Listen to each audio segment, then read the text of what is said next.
নে ঘেটু, তাহলে তুই দাঁড়া, তোকেই আগে প্রশ্ন করি।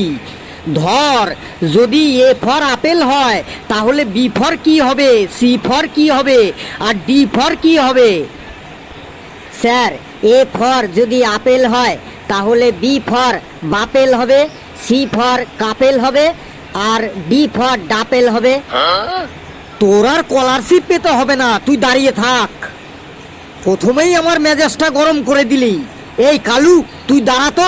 তুই বলতো 6 বছর আগে বল্টুর বয়স কেলটুর বয়সের 3 গুণ ছিল, বর্তমান বল্টুর বয়স কত? স্যার, বল্টুর বাবাকে আমি জিজ্ঞাসা করে কালকে আপনাকে বলে যাব যে বল্টুর বর্তমান বয়স কত। কি সাংঘাতিক উত্তর রে বাবা, তুইও দাঁড়িয়ে থাক। এই পেশি, তুই দাঁড়াতো। তুই বলতো একটা নাশপাতির দাম যদি 1 টাকা হয় তাহলে 5টা নাশপাতির দাম কত হবে? স্যার, অঙ্কটা ঠিক করে বলুন। কেন, অঙ্ক তো ঠিকই আছে। স্যার, এই বাজারে 1 টাকায় কোথাও নাশপাতি পাওয়া যাবে বলুন?